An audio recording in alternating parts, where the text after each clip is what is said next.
En este vídeo vamos a revelar lo que realmente sucedió el 10 de octubre, el viernes pasado, donde hubieron las mayores liquidaciones en cripto de la historia. Esto no fue una manipulación, realmente fue algo mucho peor. Vamos a entender qué es lo que ocurrió y sobre todo vamos a entender qué es lo que va a ocurrir a partir de ahora en el sector cripto.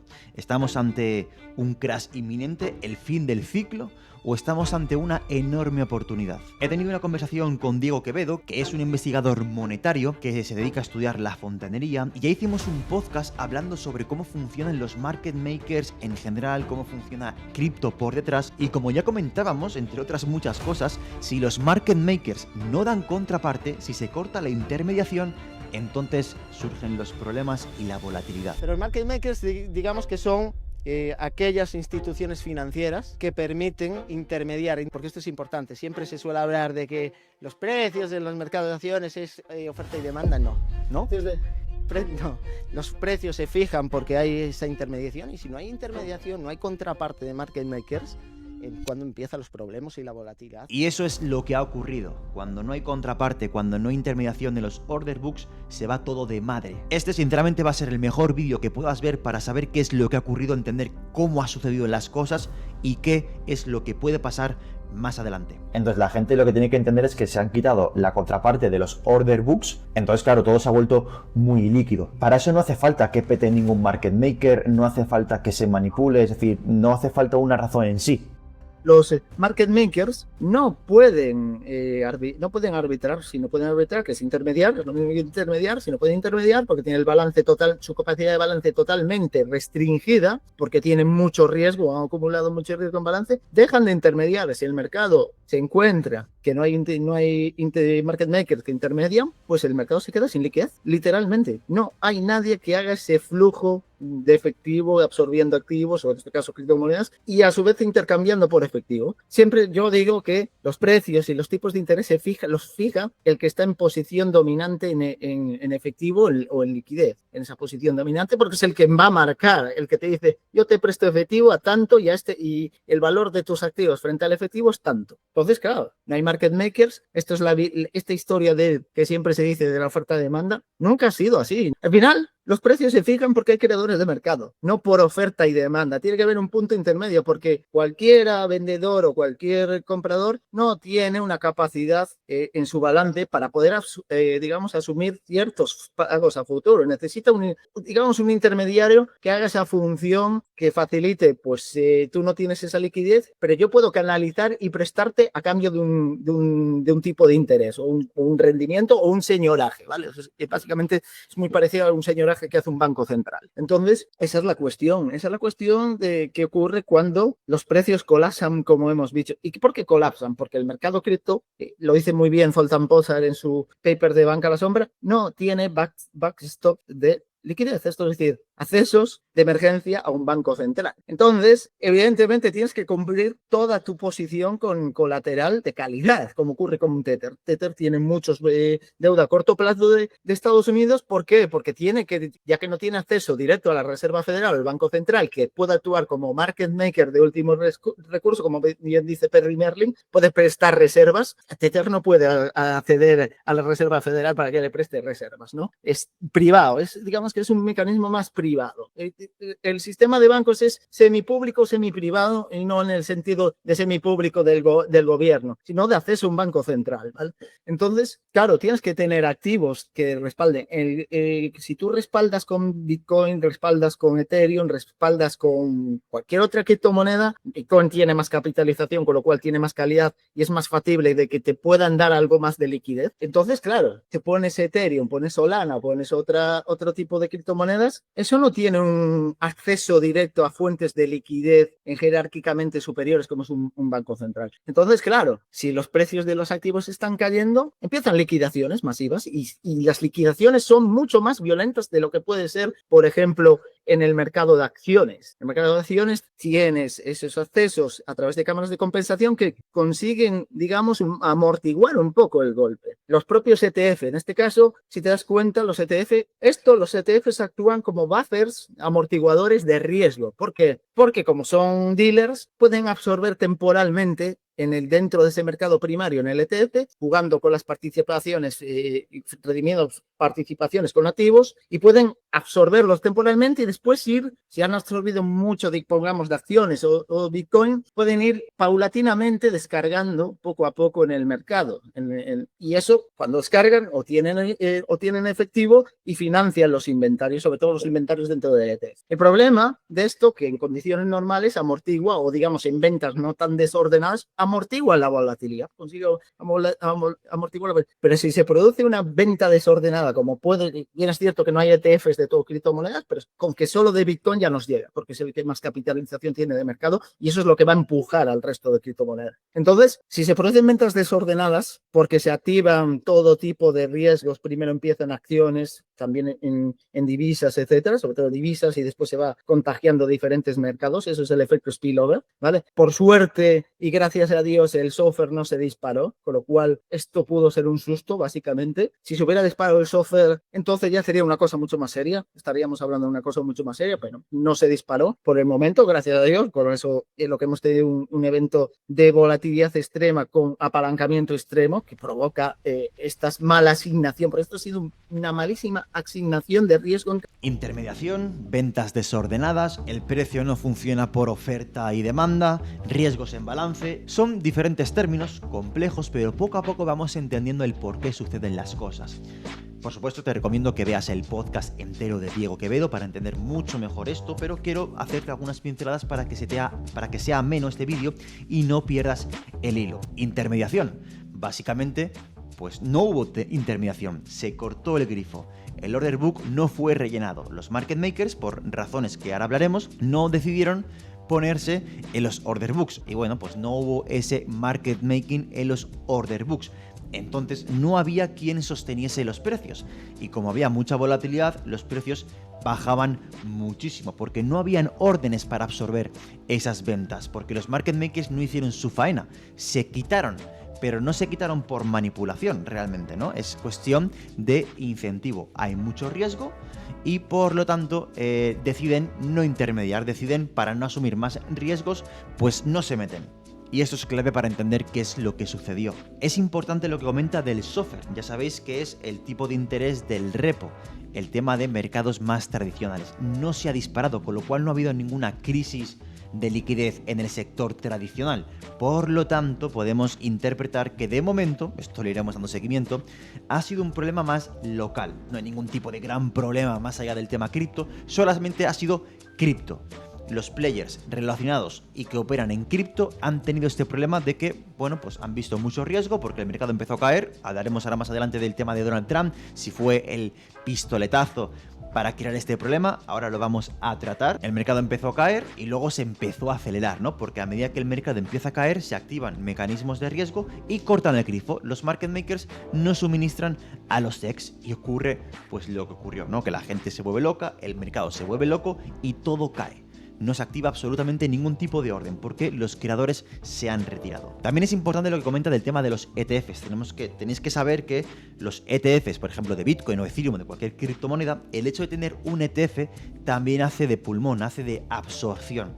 Pero cuando hay locuras máximas, pues las ventas no son ordenadas por parte de los market makers, sino son forzadas pues por liquidar, por tema margin calls y todo se amplifica, ¿no? Al final, los ETFs, a pesar de que absorben ventas y lo hace de manera más ordenada y reduce la volatilidad, aún así vimos que la volatilidad pues fue alta igualmente, no se redujo. Entonces, problemas por todos lados. Claro, no hay un detonante fijo, ¿no, Diego? Es decir, simplemente es algoritmos que detectan volatilidad, que empiezan a saltar y ahí ya todo se va de madre, pero no hay un inicio claro. Claro, y es cierto que inicialmente lo que hizo Trump puede tener algo de manipulación en el gatillo, pero eso lo que hace es activar mecanismos de gestión de riesgo automático que empiezan a liquidar activos. Y esto es un efecto cascada porque está todo interconectado por cámaras de compensación, etcétera, etcétera, que parece que no, pero puede afectar. Lo que hace un market maker en cripto, que es muy similar, digamos que es una parte más sintética de lo que es banca a la sombra, lo que hace un market maker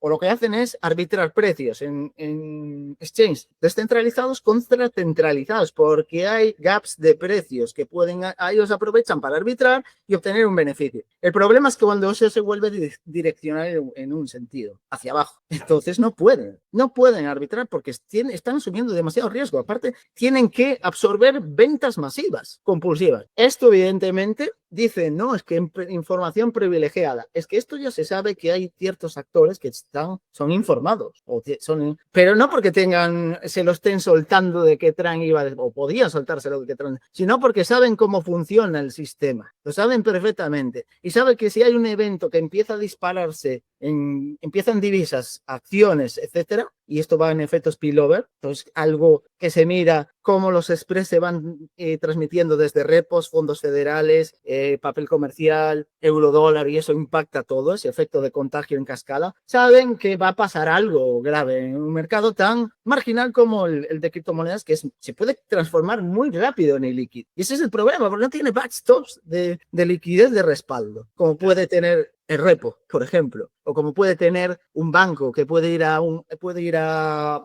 la Fed y pedir prestado, como fue el BTCP, como es el Standing Repo Facility. No todo el mundo puede ir a Standing Repo Facility. No todo el mundo puede ir a un fondo de mercado monetario de emergencia para que le financie. Por eso, cuando digamos que se están quedando sin reservas los bancos, acuden a los fondos de mercado monetario y pagan mucho más. Por eso vemos como el software empieza a subir, porque tienen que asegurarse esa liquidez que en condiciones normales no pueden absorberse. Por eso pagan mucho más y vemos como el software se dispara. Entonces, esa es la clave. Y la clave viene solo de dinámicas para entender cómo funcionan los dealers, o en este caso los dealers. Los dealers desvían efectivo según riesgo-beneficio. Claro. Si Cortar el grifo, yo que ven riesgo. Si ven que ellos están percibiendo, porque ellos intermedian varios colaterales, y ya lo dije, están usando acciones como colateral. Si ellos ven que hay un riesgo brutal, que empieza a caer el precio en acciones, que es, digamos, el indicador de más riesgo, ellos dicen, no, yo no voy a suministrar ahí efectivo a todo tipo de activos de riesgo, y sobre todo acciones. Prefiero quedarme con efectivo, demanda precautoria de dinero, y lo dirijo a zonas donde digamos, hay un dinero más seguro, a más seguridad, que es lo que hacen los fondos de mercado monetario. Tienen efectivo, pero no tienen seguridad, y lo que hacen es intercambiar efectivo, transferir riesgo para obtener seguridad a través de bonos. Entonces, esa dinámica provoca que ellos no quieran prestar, prefieren quedarse con el efectivo, y si pueden prestarlo a la Fed, que le dé por el IOR un interés más alto, o incluso no más alto, un interés, aunque sea más bajo, es fijo. La Fed no va a dejar de pagarles en reservas bancarias. Entonces, todo esto provoca una corrida directamente. Y esto se ve como ocurrió en el repo en 2008, como se secó, no había intervención porque había muchos activos de riesgos y nadie quería absorber activos de riesgos en balance, y eso se desvía. Pues esto ocurre lo mismo. En este caso, los market makers reciben de capital privado parte y también reciben de bancos que le financian. Esto está en un paper del propio FMI, como explica cómo los market makers, cómo los exchanges reciben financiación de los bancos directamente, porque si de esos pools de liquidez, esto es algo, incluso los brokers, digamos que los brokers es similar a los exchanges, solo que los brokers es intermediación pura, no tienen inventario de colateral, pero los exchanges sí tienen inventario de colateral o de activos para cumplir con ciertos retiros. Claro, No masivos, no que se produzcan movimientos masivos. Si se producen movimientos masivos, no pueden hacer nada, están paralizados. ¿Por qué? Porque ¿cómo funciona un exchange? Un exchange funciona, todo el mundo se piensa que está comprando criptomonedas y no está comprando criptomonedas, literalmente. Está comprando, digamos, una promesa de pago frente a un NAV de una criptomoneda que estás comprando. Solo si hay el retiro de esa criptomoneda, en el caso del exchange, digamos en acciones, no hay un retiro de acción, realmente tú no te la llevas de tus acciones a un monedero frío, pero en una criptomoneda sí lo puedes retirar. Entonces, claro, si tú quieres retirar la criptomoneda, el exchange tiene que tener un inventario que tiene que ir manteniendo más o menos estable en el tiempo para poder hacer frente a retiros de criptomonedas y también a retiros de efectivo. Entonces, ¿cómo funciona un exchange? Se hace lo que se dice, y esto ocurre también en prime brokers y en brokers, hacen internalización de posiciones, es decir, hay clientes que están comprando criptomonedas y hay clientes que están operando en corto en criptomonedas y esa operación comprando criptomonedas le da efectivo y a su vez el que se pone corto en criptomonedas recibe el efectivo de esa parte que está larga y otra corta. Y eso permite en su libro de órdenes estar equilibrándolo, estarlo teniéndolo constantemente compensado. El problema viene con el desequilibrio que no hay, que hay todo el mundo que quiere vender o si están en futuros, en derivados, se producen liquidaciones masivas. Entonces hay una descompensación en el libro de órdenes. ¿Y qué ocurre? Que el exchange de repente está absorbiendo riesgo, literalmente, porque se está quedando con más activos y menos efectivo. Al absorber ese riesgo, como no es una financiación internalizada de diferentes clientes, tiene que salir a mercado para financiarse. Y si tienes que salir a mercado en un momento que no te quieren prestar, ¿qué hacen los exchanges? Paralizan todo, paralizan la liquidez o incluso, como decían algunos, que no se podían ni meter órdenes, efectivamente. No se van a ejecutar ni las stop loss, ni los take profit, no se va a ejecutar nada. Esto es algo que la gente quiero que entienda, porque yo llevo advirtiendo de todas estas situaciones que podían pasar y el riesgo que podía producirse, pero esto es algo que pasó con brokers que quebraron en 2015. El Banco Nacional de Suiza anuncia que el franco suizo al euro y de repente se produce, y la gente ya se ha asustado con lo que ha visto Bitcoin, se produjo tal vela bajista en todos los pares contra el franco suizo que brokers quebraron. Clientes quedaron debiendo no poco dinero, miles de millones al mercado, directamente, porque ahí no es una posición de los brokers que hacen market makers también, creadores de mercado, sino que va directamente a mercado. Y directamente a mercado es otra cosa muy diferente. Entonces, quebraron. Gente arruinada, porque arruinó. Hubo el caso famoso del broker FXCM, que poco más los propietarios van a la cárcel. Van a la cárcel directamente por lo que pasó literalmente. Entonces, eso es lo que pasa, que el mercado se vuelve literalmente ilíquido, de golpe. Esto no son movimientos de manipulación. Movimientos de manipulación, ves caídas y de repente hace así el precio. Es que esto hizo así, se fue a cero. Hubo criptomonedas que se fueron literalmente a cero. Porque había liquidez total. Nadie quería dar contraparte. Nadie quería prestar su efectivo para poder fijar precios. Y esta es la clave. Por eso siempre lo digo yo. Incluso en la antigua Roma no es cuestión de oferta y demanda. Siempre hay alguien que intermedia precios, el que suministra los precios y crea mercado. Es como si yo tengo un tenderente que vendo sandías, yo te pongo el precio y tú a lo mejor compras. Ya hemos hecho una primera operación de intercambio sandías por efectivo. Ahí hay liquidez.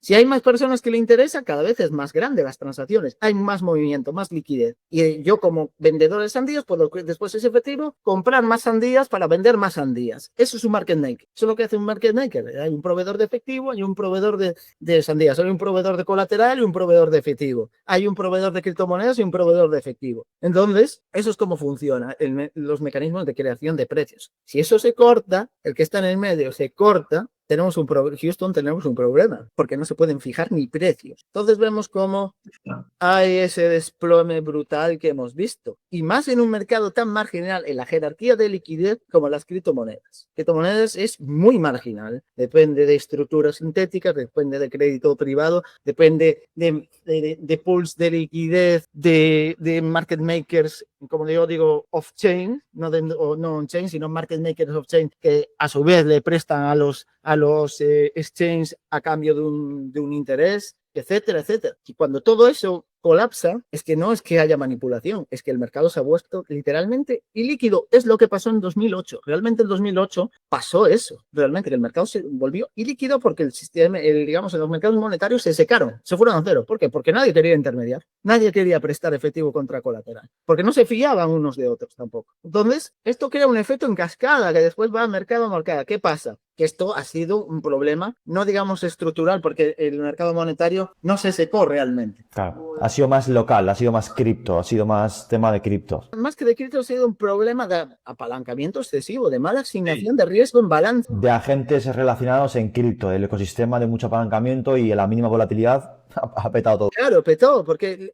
hay otro paper del BIS que lo dice, que lo describe. El apalancamiento, que es el apalancamiento, como digo yo, es una medida de cómo crece la liquidez o cómo se va ampliando la liquidez en el sistema, es inversamente proporcional a la volatilidad. Cuanta más volatilidad, más se va a contraer la liquidez, porque hay ese riesgo de precio que provoca que los market makers, si están queriendo los precios de activos, oye, mira, está cayendo el precio de activo que tú estás usando como colateral y me tienes que poner más garantías o me tienes que poner más efectivo, más margen, lo que se dice margen.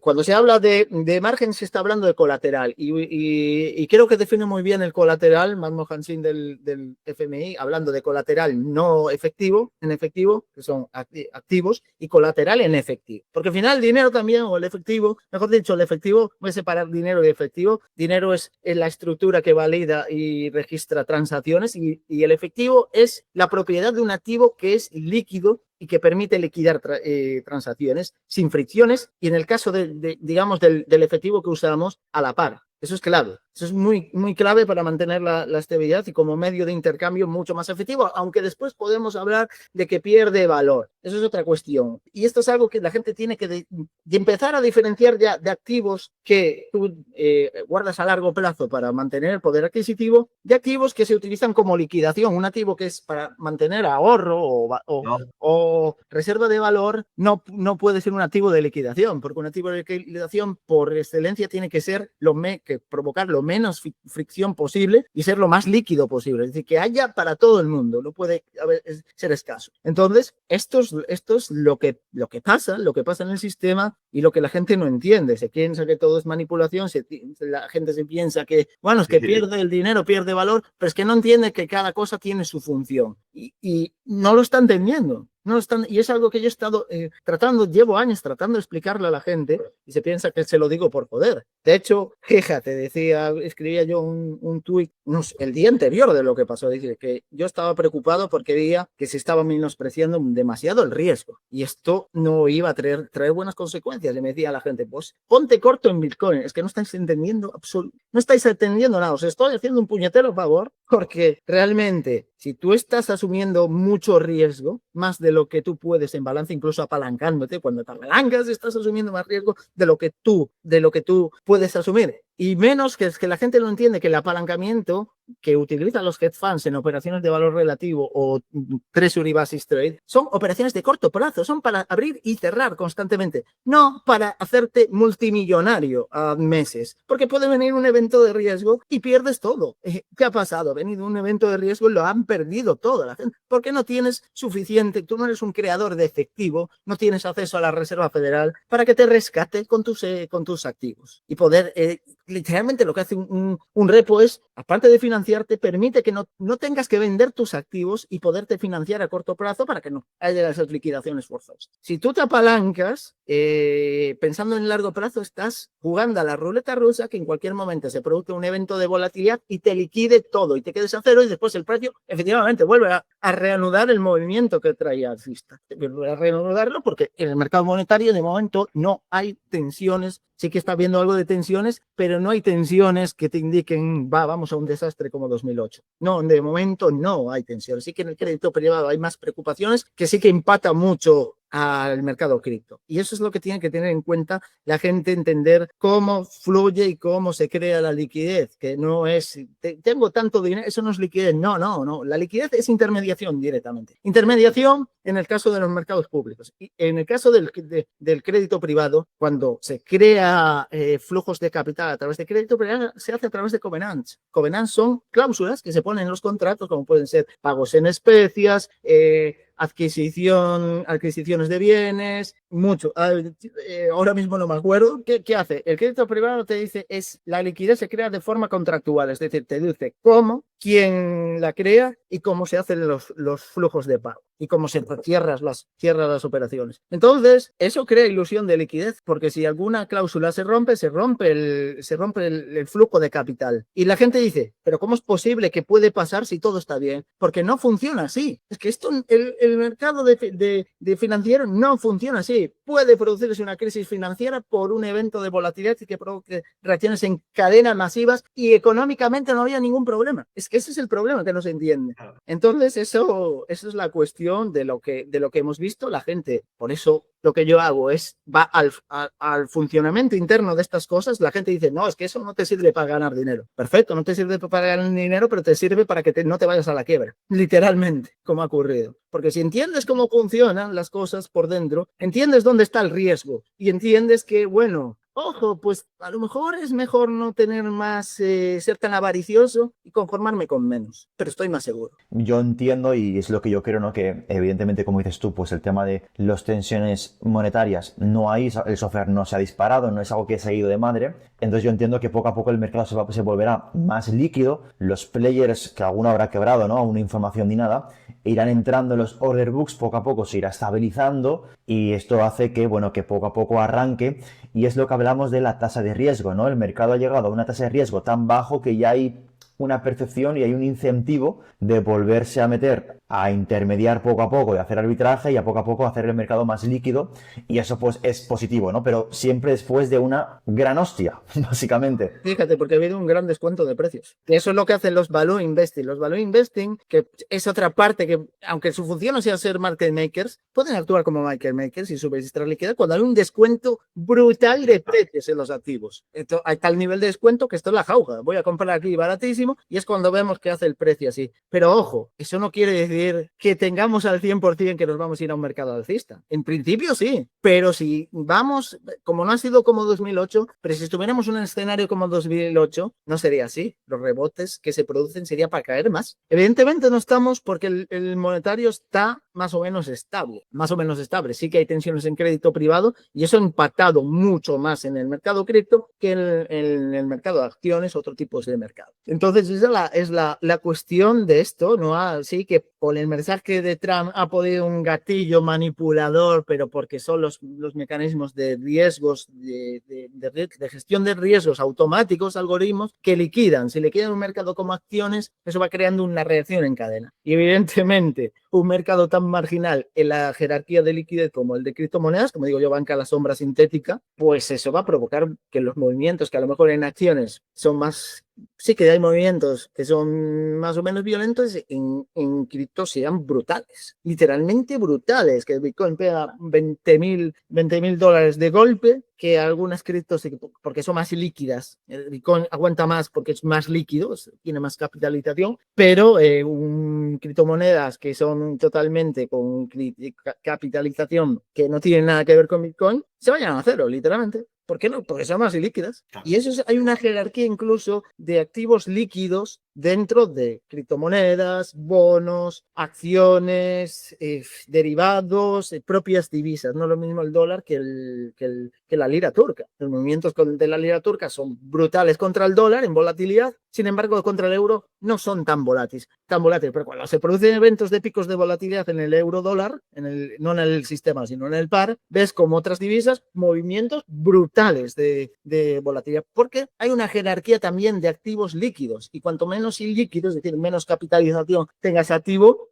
pues movimientos más bruscos. Ha quedado claro de que realmente, para hacerlo súper simple, los market makers no hicieron su trabajo. Pero realmente no es por manipulación. Sí que es cierto que Donald Trump pudo incentivar a cierta volatilidad, pero llega un momento que las condiciones de mercado pueden ser X que hagan que se activen ciertos mecanismos, ciertos algoritmos, porque ya como hablamos con Alexis, ¿no? Que el cofundador de GSR, cofundador de Yellow Capital, todo funciona por algoritmos. Y pueden pasar las circunstancias X que hagan que se ejecute ciertos algoritmos. Y esto se puede ir de madre, pero no necesariamente tiene que ser todo una manipulación. En parte sí, pero el resultado de todas las liquidaciones es el resultado de un sistema pues muy volátil y con mucho apalancamiento, ¿no? Como hemos podido ver. Entonces esto se amplifica a niveles brutales y mucha gente lo acaba perdiendo todo. Por eso es muy necesario entender cómo funcionan las cosas. A mí el mundo cripto me apasiona, pero esto de que en un bear market Bitcoin ya nunca volverá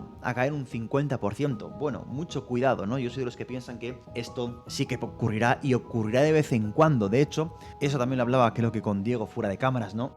Que a medida que el mercado se va haciendo más grande, más institucional, que es lo que va a acabar pasando, a medida que se le vayan añadiendo capas y capas de apalancamiento, esto volverá a ocurrir y cada vez serán más grandes, las liquidaciones serán más grandes, porque será el mercado mucho más grande. Entonces, por eso, cuidado con el apalancamiento. Y dicho esto, a nivel spot, ¿no? El value investing, lo que hemos hablado, llega un momento que los actores ven tan atractivo, porque vivimos en un mundo donde la gente quiere ganar rentabilidad, donde los market makers que veremos, ¿no? En el vídeo siguiente empezaremos a ver a nivel on-chain balances de Wintermute, de muchos market makers que realmente se habla, ¿no? Por ejemplo, que Wintermute tiene problemas a nivel de financiero. Bueno, de momento veremos. A nivel on-chain no han habido grandes bajadas en inventario de Bitcoin, de Ethereum, de algunas altcoins. Sí que hemos visto que han bajado un poco el balance, con lo cual lo significa o interpreto que han vendido, sobre todo porque veo que algunas se mandan a DEXs, no a CEX, a DEXs, porque algunos CEX no iban, y es para limitar riesgo, ¿no? Es decir, oye, tengo mucho riesgo, voy a vender altcoins y se ve como algunas altcoins han bajado. Pero no es ninguna locura, por lo cual yo interpreto que a nivel on-chain no estamos viendo, ojo, a nivel on-chain, que esto es parte de la película, como ya vimos en otros episodios, ¿no? Que esto a nivel on-chain es, ojo, cuidado, pero parece ser que no ha habido ningún descargo de inventario que a mí me pueda indicar que se ha liado pardísima y ha creado un agujero negro en los balances, por lo menos de algunos market makers que estoy viendo, ¿no? Wintermute entre ellos, que es uno de los más grandes y más importantes, por ejemplo. No es el caso. Entonces, junto con eso, a que el software por el momento no se ha disparado, no se ha creado ninguna crisis de liquidez, los mercados, si abro la ventana y el paréntesis del corto plazo, podemos ver volatilidades, podemos ver que hasta que el mercado no se cree más líquido, ¿no? Hablo del sector cripto, poco a poco, lo que yo interpreto es que los creadores de mercado, los agentes, los players, los fondos van a comprar, van a meterse porque hay un gran descuento. Sinceramente lo creo. Y por lo tanto va a haber cada vez más intermediación y esto va a hacer que poco a poco sea todo más líquido y es de maravilla. Y aquí es donde quiero llegar yo, ¿no? Es en el corto plazo, incluso las bolsas tradicionales, como no hay una crisis de liquidez ni no ha petado nada por el momento, hay que darle seguimiento, pues entonces en el corto plazo podemos ver a lo mejor que el S&P 500, las bolsas caen, pero en términos generales, alejándome fuera de lo que ocurrirá mañana o hoy mismo, yo creo que es una oportunidad siempre bajo una gestión del riesgo. Ya sabéis que tenemos que gestionar el riesgo, es lo primero que hay que hacer es gestionar el riesgo, mucho cuidado con el apalancamiento. Yo de hecho en cripto veo una gran oportunidad, lo tengo que decir, o sea, cuando todo el mundo tiene miedo creo que es el momento, y te digo más, yo no voy a entrar apalancado, y lo comentaba ayer en mi grupo Telegram, que te invito a que te unas porque esto lo hablamos mucho, incluso antes de hacer este vídeo pasamos mucha información. Yo comenté que no iba a entrar apalancado porque quiero que las cosas se calmen, y a veces yo me utilizo como contraindicador. Si yo no me fío de entrar apalancado, pues seguramente el mercado lo que hará es subir con mucha fuerza. Pero yo mantengo mi gestión de riesgo, no hay que perder la cabeza, no porque veamos un 20% en una altcoin de descuento, porque ahora ya son descuentos razonables, un 20, un 30, no es lo de 70%, porque eso duró poquísimo. Yo solo puedo comprar Optimism y Ethereum, y no pude aprovecharlo como me hubiera gustado, ¿no? Porque fue una ventana muy corta. Entonces ahora hay descuentos, pero ya no tantos. Entonces no es cuestión de meter aquí toda la casa, hay que seguir tu plan de riesgo, y dentro de mi plan de riesgo está el no apalancarme hasta ciertos puntos, y de hecho no lo voy a hacer, ¿no? Porque ya me llevó un buen mazazo con la cartera de bolsa, que sí que iba apalancado, se me cerraron todos los stop loss. Entonces pues ahí uno tiene que llevar un plan, pero a nivel spot yo sí que voy a comprar, voy a ver cómo se desarrolla el mercado, porque si sigue cayendo en ciertos activos, voy a hacer yo personalmente DCA, porque lo que veo me gusta. Es complicado porque mucha gente ha perdido mucho dinero y es una lástima, por eso siempre hay que controlar los riesgos, pero estamos en un momento para mí muy potente. donde creo que va a haber una recuperación muy fuerte de las altcoins. Es cierto que yo esto no me lo esperaba. Hablábamos de soportes, ¿no? El precio tiene que aguantar ciertos soportes, tal. Se los ha fulminado absolutamente todos. Lo único que ha respetado ha sido Ethereum, donde sí que hizo ese pullback en la zona de los 3.700, 3.800, que es esa directriz bajista. Ahí el precio ha hecho un pullback. No han podido tumbar tanto Ethereum porque es mucho más grande y es más difícil, pero sí que ha habido una limpieza bastante top. Y a nivel técnico, Ethereum puede comprar en un punto muy interesante. Mi opinión es que el precio tiene muy buenos descuentos, creo que los fondos se van a empezar a meter, cada vez va a ser todo más líquido y el ciclo no ha acabado. Por supuesto, pies en la tierra, seguir monitoreando, no el tema del software. En principio no hay ningún problema de liquidez, todo sigue igual, por lo tanto, como todo sigue igual, probablemente pues vayamos subiendo, pero siempre con una buena gestión de riesgo y monitoreando todos los días. En el siguiente vídeo vamos a meternos en balances de market makers, vamos a hablar de altcoins en específico, vamos a ver cómo algunas balances han bajado, pero no es ninguna locura, no ha habido una masacre, más allá del tema de derivados, que ahí se ha amplificado mucho, ¿no? Pero a nivel de balances on-chain, bueno, no es gran cosa realmente, al igual que el tema del software, hay tensiones, pero no se ha roto nada, es decir, ha sido una purga de derivados increíble, donde muchos exchanges pues se han forrado. Entonces, la clave es sobrevivir y muchos de nosotros hemos sobrevivido, seguimos en el mercado y aquí seguiremos. Así que suscríbete, te voy a dejar también el enlace del canal de Diego Quevedo en la descripción para que le eches un vistazo, para que te suscribas, que da información muy top. Por supuesto, pues agradecerle que se haya pasado por el canal y déjame tu comentario, deja un buen like y aquí tienes más contenido para que sigas aprendiendo. Chao.